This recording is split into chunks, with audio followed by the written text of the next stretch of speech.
Hey guys, welcome back to my channel. Today I'm going to be doing a mini secondhand bookstore haul. So I've just started volunteering at Amnesty International secondhand bookshop in the centre of my town. So I'm there one day a week for 4 hours, just like helping out on the till, watching the door, sorting through old books. They even let me have a go at redoing their website and uploading content to their social media platforms as well. Anyway, so we're allowed 8 half-price staff discount books a month, and I already hit that in my second week at Amnesty. So I wanted to share with you guys just some of the amazing things that I found in my 3 weeks working there so far.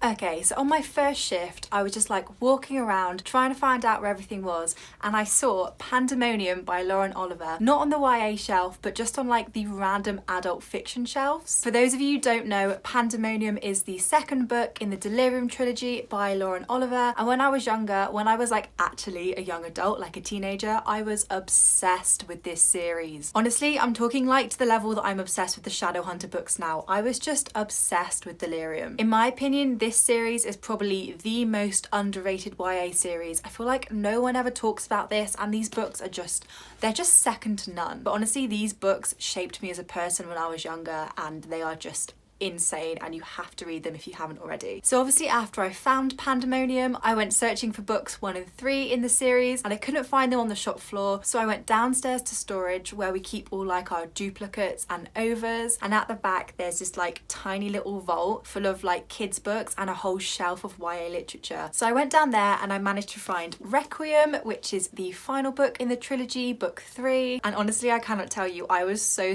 happy with my find. I felt like such a little detective going down there. Unfortunately, after all my looking on the shop floor and in the extra storage space, I couldn't actually find the first book to the trilogy, Delirium itself, so on my first shift I only ended up buying Pandemonium and Requiem. However, as I was driving home, I remembered that earlier that week I had actually seen Delirium on Depop. So I quickly went back on and messaged the seller. Shout out to Giselle, thank you so much for selling me the book. Honestly, it is in the best home right now. I'm so happy that I managed to buy it off you. So anyway, I messaged Giselle and she was so lovely. She posted it right away. She even threw in this stripy jumper as a little bundle for me. So yeah, it was just a great time all around. So here I am now with Delirium, with Pandemonium, and also with Requiem, and currently I'm midway rereading the series. If you can see, my bookmark is like super near the end of Pandemonium. I am going through these books like wildfire so quickly, and I'm also going to do a video at some point talking about my experience rereading these books 6 years later and just everything about the world of Delirium. I just love these books so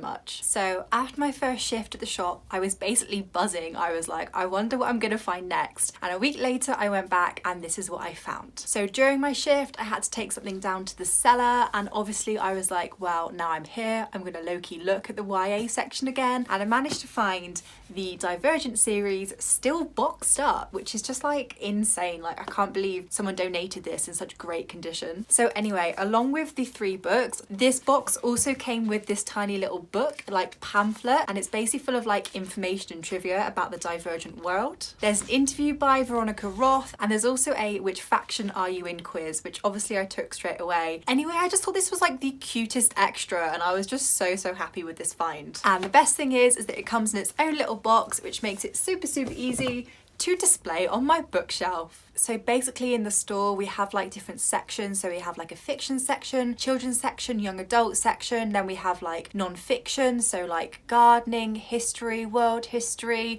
we have poetry, we have classics. Honestly, if you guys are ever in the UK or ever in Bristol, please make a trip down to Amnesty International secondhand bookshop. It is just like a cave of wonders. You could spend hours in there. We've also got like a collectible and rare item shelf, which is where I found this next amazing find. So here we have Emma by Jane Austen, a super old copy, leather bound, like red spine, just absolutely glorious to look at, and I just like could not believe that I'd found this. So I'm going to show you guys a bit closer. So just like look at this amazing spine, and then you open it, and then just like look at this, and there's just like colour illustrations and just look at it, it's just like gorgeous. I'm literally in awe of this book. There's even someone's like old annotations, and I would just love to know who read this book before I found it. So yeah, just absolutely adore this copy. So in general, I don't really enjoy reading classical literature. I know I have done an English lit degree and that sentence is just completely bananas,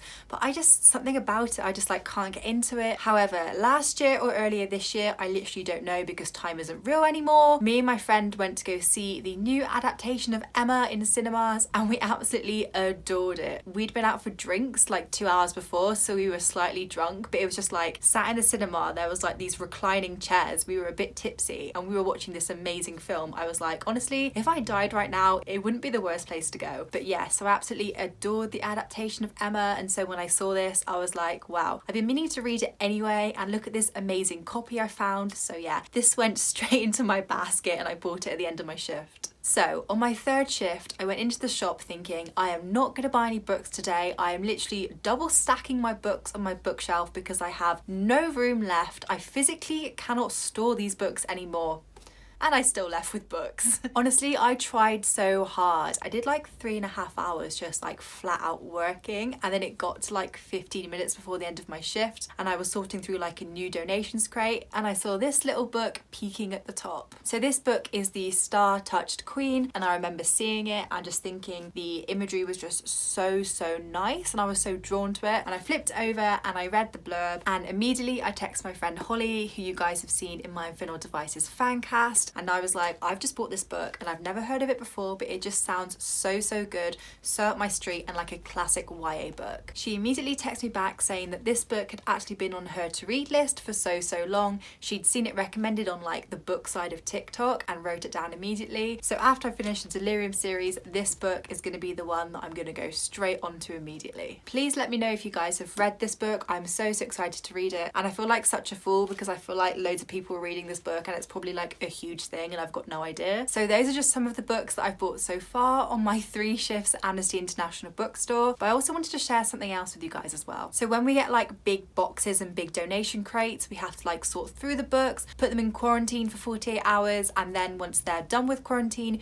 we can put them on the shelves. However, like me, everyone else who works in the store always likes to like flick through the book and like check out what it is before they shelf it. Obviously, as you're like flicking through the book and checking out like what condition it's in and what genre it is and like what shelf it needs to go on, you find that some people have actually left some like memorabilia or bookmarks in their books. I don't know why, but I'm like obsessed with stuff like this. I find it really interesting to work out like what sort of person donated the book and like what life the book had before it came into my hands. For example, someone was using like this postcard as a bookmark in their book, and I won't read it out to you, but there's like this really cute message on the back, I think from Jem to Mary, and it's just so sweet, and I just kept this because I have no idea who these people are, but I just think perhaps it's like a love postcard or something, and I was like, this is so cute. So yeah, I took that out of the book and I put it on my stash of things. Another really cool thing I found was this Christmas book tag, and it's basically like an illustration of a National Trust place in the UK, and someone had written inside like, Dear Mary, is this a place that you know? And someone was obviously just using like this tiny little like Christmas card or like Christmas tag as a bookmark, and I have no idea when they put it in there, but I just thought it was so sweet, so I took that one out as well. And finally, someone was actually using a bookmark. It's like a Waterstones bookmark. So if you guys know, Waterstones is like one of the most popular bookstores in the UK, and this reminds me of like Charlie and the Chocolate Factory golden ticket. I thought this bookmark just like looked super old, and I have no idea when they put it in there because obviously like the logo of Waterstones has changed since then, but I was just like, this is so intriguing, like this is a piece of history right here. Anyway, I don't know why I find things like that so interesting. I remember I literally found like 2 return tickets from Exeter to London that were dated in 2008, so that was like 12 years ago. So they obviously hadn't opened that book for 12 years and they were keeping that as a bookmark. I just think like it's just crazy who owns these books and what life they had before they fall into your hands. So that's the end of my mini haul. Thank you so much for watching. Please like this video if you have enjoyed it, and remember to subscribe if you haven't already. Also, please leave a comment if you'd like to see more videos like this. Perhaps I could even do like a mini tour of the secondhand bookshop if I can at some point, try and show you where everything is and what sort of books we have. But yeah, leave a comment if you've enjoyed this video and if you'd like to see more content like this. I can guarantee that on my next shift in 2 days, I will probably be buying more books, so I will definitely have some more content for a second mini haul if you guys are interested. See you next time.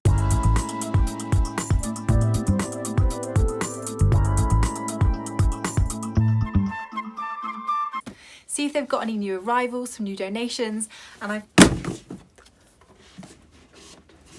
oh my god.